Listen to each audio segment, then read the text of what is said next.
안녕하세요. 오늘은 소그룹 모임에 대해서 배우겠습니다. 사람들이 신앙 공동체에 참여하는 이유는 하나님을 경험하기 위해서입니다. 아무리 그 모임이 즐거울지라도, 또 아무리 식탁이 풍성하게 준비되어 있을지라도 그 안에 하나님이 빠져 있다 그러면 그 알맹이가 없는 것과 같은 거예요. 그래서 처음에는 분위기에 휩쓸려서 한 번, 두 번 참여했을지라도 시간이 지나면 금방 지루해지기 마련입니다. 소그룹 공동체 안에는 반드시 하나님이 있어야 되고요. 그 하나님이 경험되어야 합니다.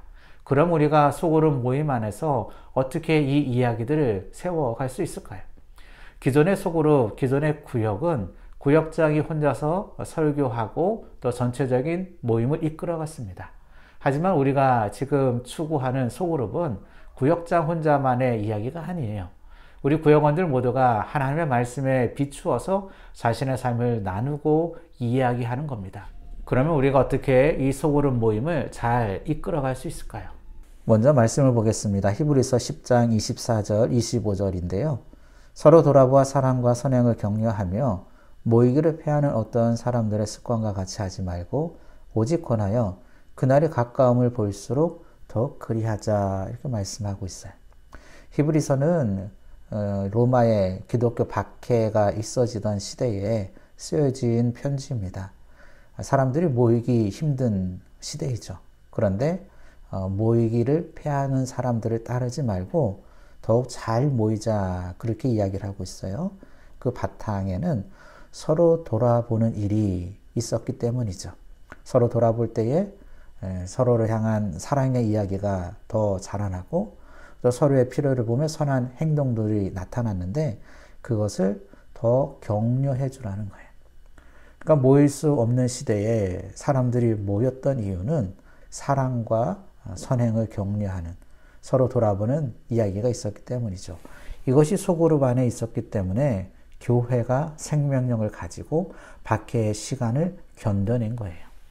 오늘날도 기독교가 이런저런 모양으로 외적인 힘의 박해는 없지만 구설수에 오르는 이런저런 이야기들 많이 있지 않습니까? 우리가 시간을 지내는, 살아내는 힘이 어디서 나오는가 하면 소그룹 공동체 안에서의 영적인 유익, 소그룹 공동체 안에서 하나님을 만나는 사건, 세상에서 누릴 수 없는 믿음의 공동체를 우리가 경험하는 이야기들, 여기서 힘을 얻는 것이죠. 첫 번째, 소그룹 진행에 대해서 보겠습니다. 소그룹은 40분 이내로 제가 시간을 좀 정해 보았어요. 너무 길면 지루해지거든요. 40분이라 그러면 갈 길이 바쁜 거죠. 타이트하게 시간을 운영해야 합니다. 그래서 짧고 굵게, 이런 표현을 우리가 많이 쓰는데 그 안에 여운을 남겨두는 모임으로 꾸려가면 좋겠습니다. 정한 시간을 지키는 것을 통해서 서로에게 다음 스케줄을 고려할 수 있게 배려를 하는 거죠. 그래서 부족한 이야기들은 모임 마친 이후에 더 하면 됩니다.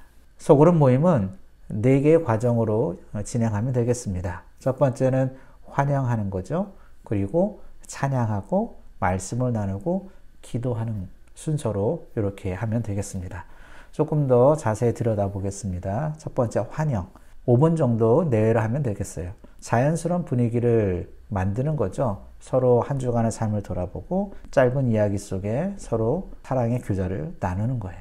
중요한 것은 아무도 이 첫 인사 가운데에 배제되는 사람이 없어야 되는 거죠.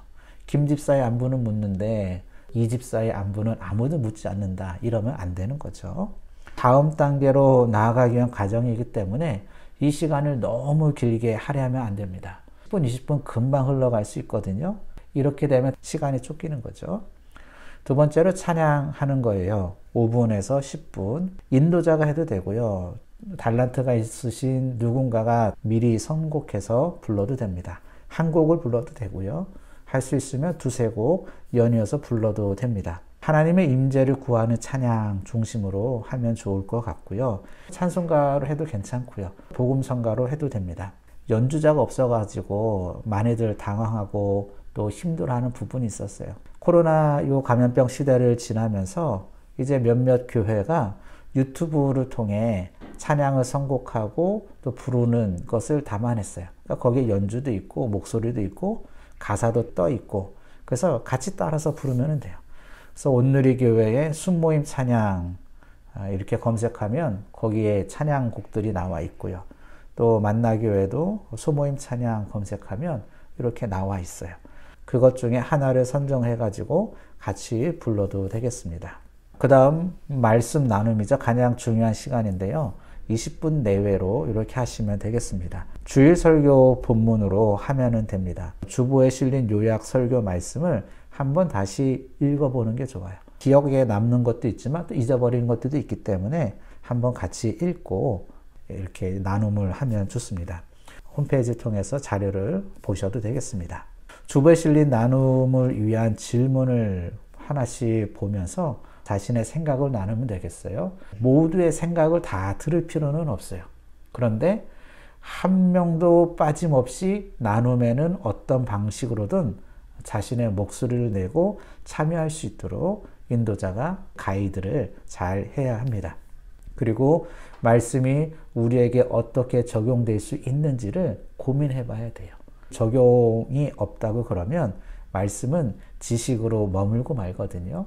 그래서 한 주간 내가 어떻게 이 말씀을 가지고 살아낼 것인가 작은 결단, 홍해를 가르는 그런 결단, 믿음 필요한 게 아니고 작은 이야기 하나를 우리가 만들어가면 그것이 우리 삶에 부딪히는 변화의 시작이 될 수 있습니다. 네 번째는 기도입니다. 말씀 나눔 이후에 서로를 향한 기도의 시간을 갖는 거예요. 긴급하게 필요한 기도 제목이 있을 때는 그것을 위해서 같이 기도할 수 있겠습니다. 구역의 기도 제목, 개인의 기도 제목, 교회를 위한 기도 제목, 조금 더 욕심을 부리면 나라를 위해서까지 기도할 수 있으면 좋겠어요. 기도를 함께 하고 마무리 기도하는 한 사람을 세워도 되고요. 주기도로 마칠 수도 있겠습니다. 그리고 기도가 마친 다음에는 교회의 특별한 소식이나 또 성도 간의 소식이나 이런 것들을 전달을 하면 되겠고, 주중에 모일 경우에는 별도로 모이는 거니까 간단한 다과를 준비해 주면 좋겠죠. 그리고 한 가지 고려할 사항이 있는데 구역 회비입니다. 제가 구역 헌금이라 표시 안 하고 회비라 표시를 해 놓았어요. 예전에는 구역에서 전통적인 방식으로 예배하고 헌금을 드렸습니다. 이것을 어떻게 쓰는 거에 대해서 교회들마다 의견을 분분했어요. 헌금이니까 교회를 드려야 된다. 구역에서 헌금한 건데 구역을 위해서 써야 되지 않냐. 강조점에 따라서 의견이 갈려졌죠. 헌금이라는 이름 대신에 구역의 모임을 위해서 월정액을 부담되지 않는 선에서 거둘 수 있겠습니다. 뭐 10,000원이 될 수도 있겠고 5,000원이 될 수도 있겠고 상황과 형편에 따라서 결정하면 되겠죠. 구역 회비는 구역을 위해서 사용하면 됩니다. 구역 안에 경도사가 생기거나 특별한 신방의 필요가 생기거나 그럴 때 쓸 수 있겠고요. 그리고 조금 욕심을 부린다 그러면 구역 공동체가 선교 목적으로 사용할 수도 있겠죠. 금액이 뭐 10만 원, 20만 원 단위 크게 생각하지 않아도 돼요. 3만 원, 5만 원 뭐 이런 적은 금액으로도 구제하는 일을 할 수 있고요. 선교사를 후원하는 일을 할 수 있습니다. 구역에서 뜻을 가지고 있지만 방법이나 또 대상을 찾지 못한다 그러면 교역자에게 문의해 주시면 연결할 수 있도록 도움을 드리도록 하겠습니다. 두 번째 소그룹 인도자입니다. 소그룹을 진행하는 데 있어서 인도자의 역할이 중요합니다. 설교자나 교사가 아니에요. 가르치는 사람이 아니고 어떻게 해요?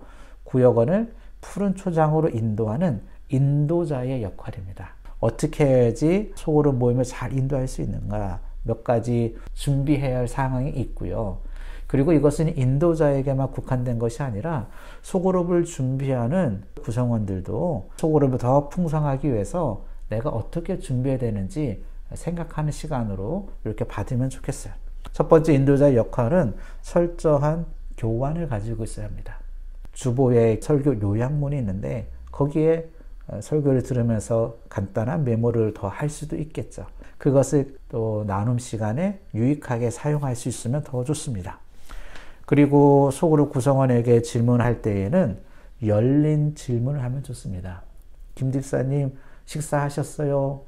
이러면은 네 먹었어요. 안 먹었어요. 그냥 이렇게 끝나는데 열린 질문은 대답이 문장으로 나올 수 있게 하는 질문이에요. 집사님은 어떻게 생각하세요? 이런 질문이어야 하는 거죠. 그리고 모임 전체가 누구에게나 열려있는 그리고 긍정적인 대화들이 오갈 수 있도록 해주면 좋습니다. 비판이나 또 비난 이런 이야기가 모임 안에서 많아지면 좀 썰렁해지거든요. 긍정적인 이야기들이 만들어질 수 있도록 이끌어 주셔야 되고 그 다음에 정해진 모임 시간 외에도 주중에 일상의 교제가 있어야 합니다. 이것이 없다 그러면 주일에 만났을 때의 그 나눔이 건조할 수 있거든요. 두 번째, 인도자의 준비입니다. 인도자는 무엇보다 자신의 삶을 하나님 앞에 비추어 봐야 되고요. 부족함이 있다 그러면 회복을 위해서 먼저 기도해야 합니다. 또 일주일 동안 구역원의 삶을 돌아볼 때에 모범을 잘 보였는지 생각할 수 있어야 돼요.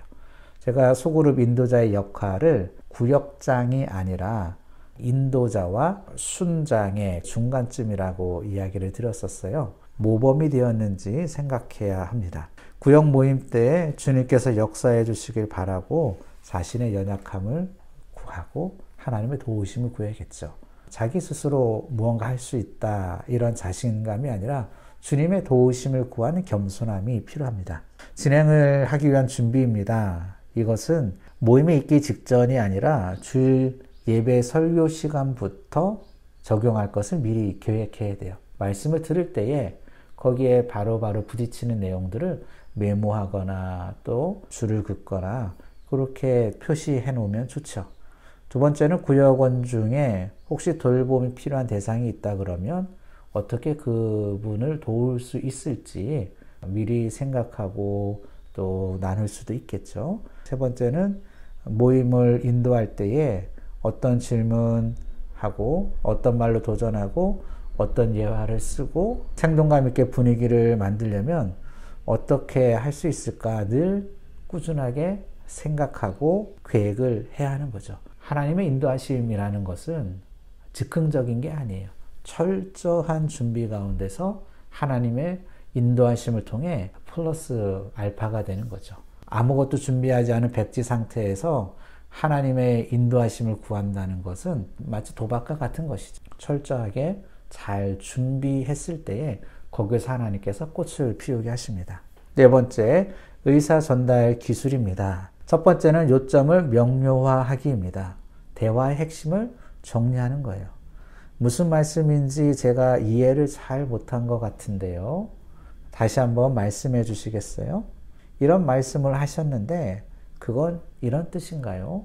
이렇게 재차 물으면서 내용을 정확하게 전달할 수 있도록 도와주는 거죠.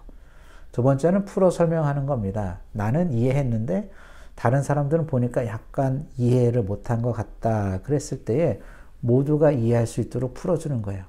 집사님 말씀하신 게 이거죠? 맞나요? 그러니까 집사님 말씀하시는 바는 이렇다는 거죠. 이렇게 설명을 해줄 수 있겠죠. 세 번째로 대화의 내용을 본질에 가깝도록 확장해 주는 거예요. 어떤 분이 나눔을 했는데 말씀 주제와 떨어져 있는 것이라 그랬을 때에 그것을 조금 더 끌어당길 수 있도록 다른 분에게 부탁하는 거죠. 지금 말한 것에 대해 조금 더 설명을 보태해 주실 분이 안 계십니까? 이 주제에 대해 더 이야기할 분 없을까요? 어떤 중요한 것을 빠뜨린 건 없을까요? 이런 질문들을 할 수 있겠죠. 네 번째는 발언의 이유, 근거를 설명해 주길 요청하는 거예요. 이해하지 못할 때에 간단한 설명을 부탁하는 거죠. 본문 어디서 그런 사실을 발견하셨죠? 말씀 어느 구절에서 그런 생각을 하셨나요? 그런 결론을 내리게 된 근거가 무엇인가요? 적용하는 그 이야기가 성경에서 뿌리를 내릴 수 있도록 다시 한번 확인해 주는 거죠. 다섯 번째, 방향 전환하기입니다. 대화가 한 사람에게 집중되어질 때에 서로가 유익한 나눔을 할 수 없거든요. 적절한 매듭을 지어주고 다른 사람에게 마이크를 넘기는 거죠. 여기에 대해서 홍 집사님은 어떻게 생각하는지 궁금하군요. 홍 집사님이라면 어떻게 대답하시겠어요? 이렇게 나눔의 대상을 바꿔주는 역할이 필요합니다. 주의할 점이 있습니다. 모임 시간을 준수하는 거예요. 끝나는 시간을 지켜줘야 돼요. 급한 사람이 갈 수 있도록 배려해 주어야 합니다. 시간이 어느 날은 1시간, 어느 날은 2시간, 이 고무줄이 된다 그러면 시간 계획을 세울 수가 없죠. 두 번째로 대화형으로 자리를 배치하는 게 좋습니다. 원탁 모양인 거죠. 사각형일 때에는 양옆에 있는 의자에 같이 한 구성원으로 앉는 게 좋습니다. 같은 시각에서 이야기할 수 있도록 그런 자리 배치도 중요합니다. 세 번째는 방해 요소를 최소화하는 거죠. 뭐 핸드폰이나 또 가정에서 살 때에는 반려동물들이 많이 있으니까 방해 요소를 좀 줄일 수 있도록 하는 게 좋고요. 논쟁 있는 주제는 피해야겠습니다. 사회에 첨예한 이슈들이 불거질 때가 있어요. 그런데 이게 사회적 갈등의 문제들인데 교회 안에서 이 갈등을 가지고 이야기하면 여기에도 반반 의견이 나뉘거든요. 그래서 이 논쟁 있는 주제를 계속하게 되어지면 사실 모두가 패배자가 되어져요. 그 모임의 흥미를 잃어버립니다. 아, 저 사람 나랑 정치 색깔이 틀리잖아. 저 사람 나랑 신앙 색깔이 아예 틀린데 논쟁으로 이야기를 하면 이제 끝나버리는 거예요. 모임이 생명력을 급속도로 잃어버립니다. 다섯 번째, 금전 거래를 피하라는 거예요. 공동체 안에 어려운 일 당한 사람 도울 수 있죠. 구역에서도 도울 수 있고요.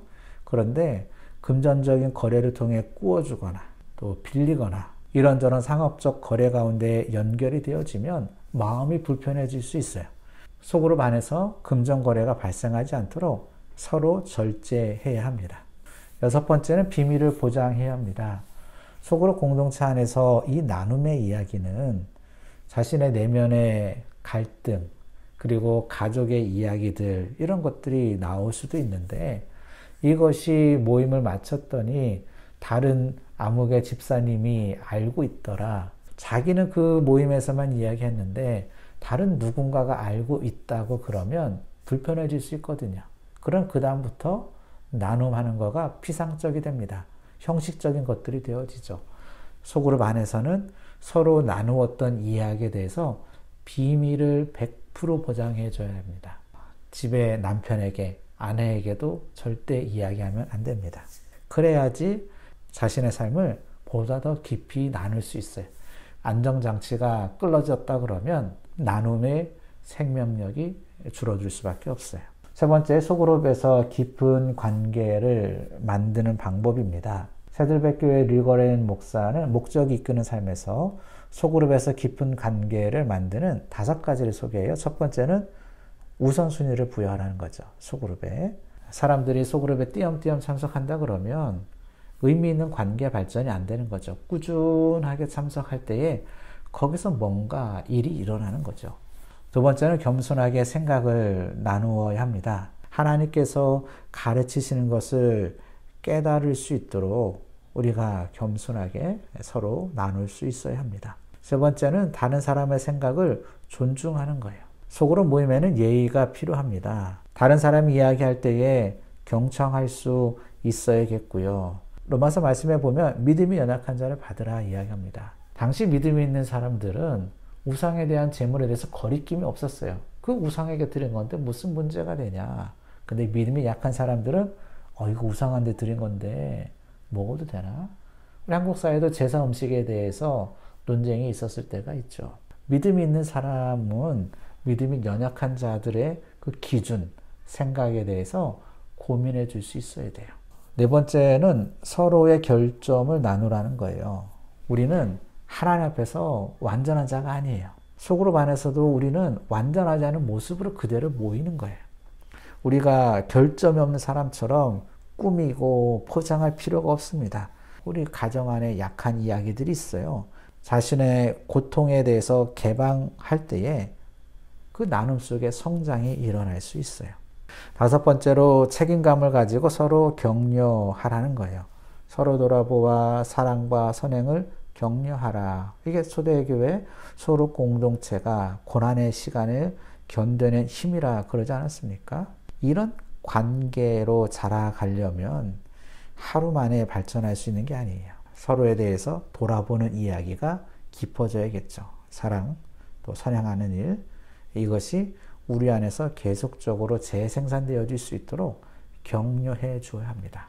그래야 공동체가 자라나는 거죠. 27쪽에 보면은요, 소그룹 교제 언약이라고 있습니다. 소그룹이 개강할 때마다 함께 공동체 안에서 교독하며 읽으면 좋습니다. 오늘 우리가 이 내용을 한번 같이 읽어보겠습니다. 첫 번째, 우리는 소그룹을 통해 예수 그리스도를 주로 높이고 하나님께 영광을 돌리기 위하여 주께서 연결시켜 주신 신령한 영적 지체들임을 고백한다.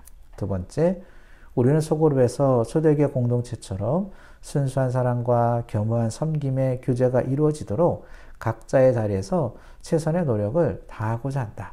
세 번째, 우리는 소그룹을 통해 말씀을 나눌 때 한 사람이 겸손하게 자기의 깨달은 바를 말하되 한 사람이 대화 중 많은 시간을 독점하지 않고 모든 구성원이 함께 골고루 나누도록 격려한다.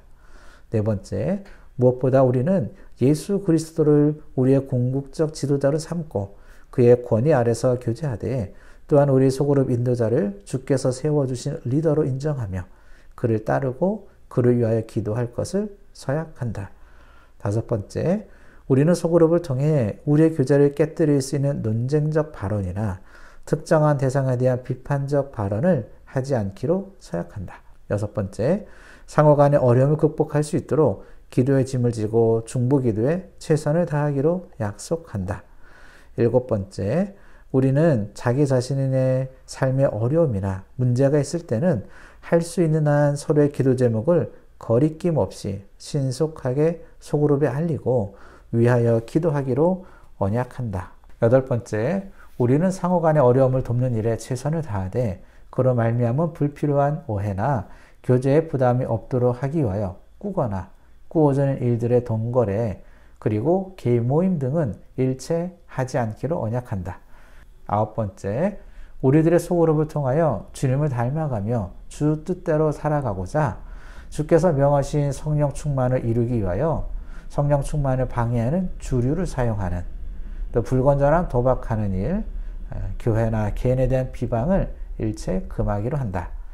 열 번째, 말씀과 기도는 우리들의 교제의 수단이며 거룩함은 우리들의 교제의 태도이며 세계의 선교와 이웃사랑은 우리들 교제의 궁극적 목표임을 우리는 명심할 것이다. 이렇게 10가지 했는데요. 이것은 지구촌 교회에서 소그룹 모임을 할 때에 하도록 권면하는 내용입니다. 제가 그 내용을 그대로 옮겨온 건데요. 소그룹 안에서 우리가 어떻게 서로에 대해서 충실할 수 있는지 다시 한번 다지는 시간으로 소그룹을 열어가면 좋겠다 생각합니다. 과제가 있습니다. 홈페이지 내용 똑같이 참고하셔서 과제를 제출해 주시면 되겠습니다. 강의를 마쳤습니다.